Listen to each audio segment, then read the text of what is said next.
처음에 우리가 만났을 때 부드럽고 달았으며 입에 들어가자마자 녹았으니 참으로 귀한 맛이로다. 오늘은 좀 우리나라를 벗어나가지고 서양하고 관계를 좀 얘기를 좀 한번 해보겠습니다. 바로 포르투갈입니다. 유럽 대륙의 가장 서쪽에 있죠. 포르투갈이라는 나라의 얘기를 해보겠습니다.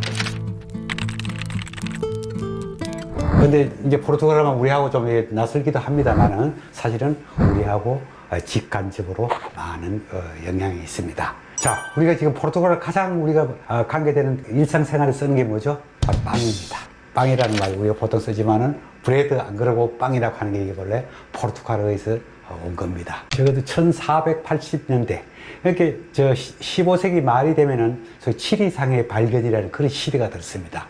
탐험의 시대. 유럽에서도 이제는 막 신대륙을 가든지 어딜 가든지 자기들이 그 시선을 넓혀보는 그런 이제 기회를 갖게 됩니다. 어떻게 해서 우리하고 간접적으로도 관계를 맺게 됐냐? 1488년에 바르톨메 디아스라는 탐험가가 있습니다.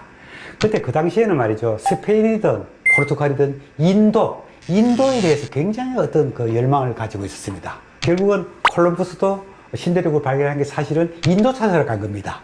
그러면서 스페인의 바로 옆에 있는 포르투갈에서도 인도에 대한 관심이 생겨났는데, 처음에 바르톨메 디아스라는 사람이 자기 국왕한테서 어떤 명을 받았느냐, 아프리카에 전설적인 기독교 왕국이 있다, 거기를 한번 찾아봐라. 그게 바로 이디오피아입니다. 이디오피아라는 나라는 원래 솔로몬과 시바의 여왕의 아들 메넬리크가 세웠다 하는 그런 말도 있고요. 그리고 실제는 이디오피아가 아프리카에서는 기독교세가 가장 센 데입니다. 다 치면은 기독교가 이슬람교보다 더 아마 셀 겁니다. 하여튼 그런데 이제 아프리카 서해안 쪽을 내려오다가 남아프리카 공화국에 있는 희망봉을 발견하게 됩니다. 이 희망봉이라는 것은 남아프리카 남단에 있는데 쭉 돌아서 동양으로 오는 길. 그럼 그 당시는 아라비아 같은 데서는 이슬람 세력이 워낙 강했기 때문에 어떻게 올 수가 없었습니다. 워낙 그 안에서 이슬람 세력이 강하고 오스만 특히라든지 이런 세력이 있기 때문에 어쩔 수 없이 바닷길을 택해야 되는 겁니다.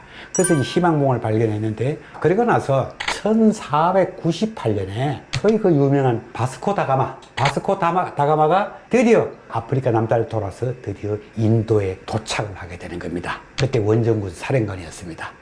그래서 인도에 도착해가지고 인도의 수도를 어디를 삼았느냐, 원정군의 거점지를 바로 고아라고 하는 데입니다. 인도 대륙 서남 쪽에 있는 겁니다. 그래서 이제 동양에 대해서 교육도 하고 선교 사업도 하고 이제 벌어지게 되는 겁니다. 근데 어떻게 보면요, 이 바스코 다가마가 진짜 인도를 온 겁니다. 콜럼버스는 죽을 때까지도 바로 자기가 가는 그 카리브 해안, 미국 밑에 쿠바 있는 그쪽에요. 그쪽이 인도인 줄 알았습니다. 그래서 그 당시 그 원주민들을 인디안 하지 않습니까? 인디안이 벌써 거기서 인도 사람이라는 말이 거기서 나왔죠. 그런데 그 인도가 아니라는 것을 나중에 누가 알았느냐?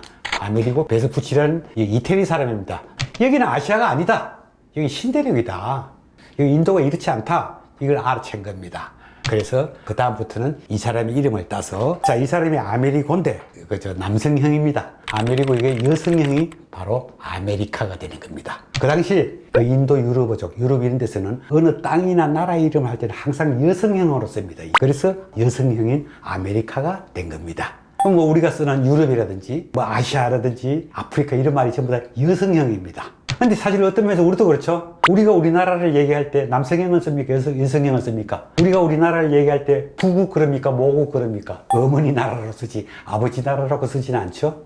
그런 걸 보면은 이 땅에 대해서는 아마 여성형이 아마 대세인 것 같기도 합니다. 자, 그래서 어쨌든 포르투갈인들이 인도 고아 지방에서 이제 거점을 잡고 이런 무역이라든지 통상 여러 가지를 해나갑니다. 근데 이제 이 사람들이 처음에 중국으로 가다가 표류를 해가지고 닿은 곳이 바로 어디냐? 지금 일본 큐슈 남단에 있는 타네가시마라고 합니다.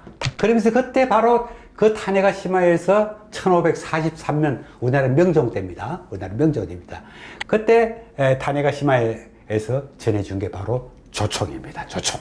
자, 우리는 보통 조총 그러면 이제 세조자를 씁니다. 세총이라는 얘기인데, 이게 어디서 지은 말이냐면은 하늘에 날아가는 새도 맞춰 잡을 수 있다, 이런 뜻을 해가지고 명나라에서 만든 말입니다.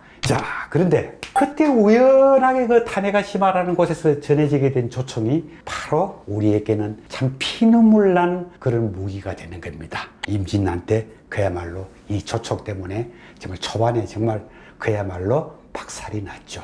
근데 그 당시 우리나라에도 중종 때인가 대마도 상인들이 이제 조총을 한번 봤습니다. 근데 그때는 우리나라 워낙 뭐 태평시대였으니까 전쟁하고 이러지를 않았으니까 아무도 그 중요성에 대해서는 뭐 알지를 못했습니다. 그냥 넘겼습니다. 바스코 다가마가 1498년에 인도에 도착할 때 이때가 무슨 해입니까? 이때가 바로 우리나라는 연산군입니다. 연산군 때 무오사화가 일어나던 해입니다. 그러니까 우리가 얼마나 외국이나 해상 이런 데서 우리는 그야말로 아무도 모르고 있었죠. 중국이나 뭐 한국이나 이런 데서는 일본은 조금 다릅니다만은 아예 바깥으로 아예 내다보지도 않았고 뭐 바다에 대해서는 사실 깜깜했습니다. 우리나라에서 한창 선비들이 죽고 살고 하던 죽이고 살리고 하던 바로 그때 포르투갈 사람들은 벌써 인도에 그 멀고 먼 수천 킬로 수만 킬로를 달려서 그 인도에 오고 그랬던 겁니다.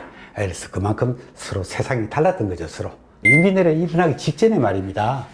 서해 유승룡이 신립 장군한테 그 총 얘기를 했습니다. 이 총 전부터 대비책을 좀 세워야 되지 않느냐. 뭐 일본에는 뭐 그런 것도 있다 그러던데 총을 뭐 이렇게 쏘아 맞추고 하는 있다 그러던데 그때 신립 장군이 하는 말이 조금 그렇습니다. 뭐 쏜다고 다 맞겠습니까? 하여튼 웃어 넘겼다고 합니다. 뭐 대수롭지 않은 듯이 그렇게 넘겼다고 합니다. 그런데 몇 달 후 1592년 임진년입니다. 그때 결국은 신립 장군은 문경세제를 놔두고 충주 탕검대에서 배수진을 치죠.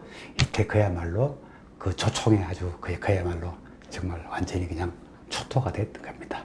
그렇게 그 조총한테 당한 겁니다. 어찌됐든 그 포르투갈 사람들의 우연에 의해서 그 일본에 전해진 그 조총이 그 임진왜란 특히 초반에 임진왜란 초반에는 우리 대한민국을 피로 물들이는 그런 무기가 된 겁니다. 그런데 그 포르투갈 선원들이 이제 그 오랫동안 배를 타야 되잖아요. 오랫동안 배를 타다 보니까 그때 먹던 음식이 있습니다. 배를 오랫동안 타야 되기 때문에 배 저장이 잘 돼야 돼요. 그때 가지고 다니던 게 간식용이기도 하고 음식이기도 하고 했지만 그게 바로 카스테라입니다. 물론 지금의 카스테라와는 다릅니다. 카스테라가 뭡니까? 계란과 설탕과 밀가루입니다. 그 사람들이 저장을 편리하기 위해서 설탕을 무진장 많이 집어넣은 겁니다. 굉장히 달았어요. 그래야 이제 오랫동안 저장도 되고 그러니까. 이 카스테라가 왜 이제 카스테라라 그러느냐. 원래 이제 두 가지 이제 설이 있는데 서로 비슷합니다.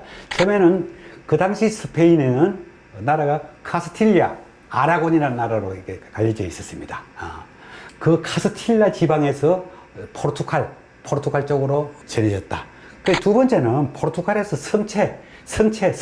성체를 말하는 카스텔로, 뭐 여기서 나왔던 말이라고 합니다. 카스티아라는 말, 이 말 자체가 성체라는 뜻에서 온 것이니까 결국은 카스테라라는 말은 성체라는 뜻에서 온 말이라고 그렇게 할 수 있겠습니다. 근데 이 카스테라가 일본에 들어와서 굉장한 인기를 끌었습니다. 일본에서는 나가사키에서 이제 처음에 그 포르투갈 사람들이 뭐 전해줬다고 합니다. 그래서 어떻게 보면 이 카스테라는 일본에서도 발달하게 됩니다.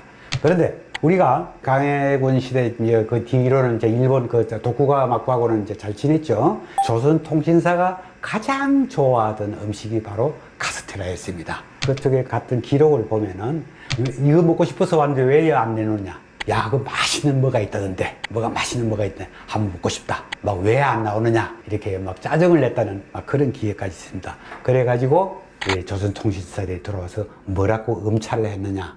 지금 우리말을 내면 가수스라가 됩니다. 국외음악가 돼서 지지 원래 티어입니다. 카스테라.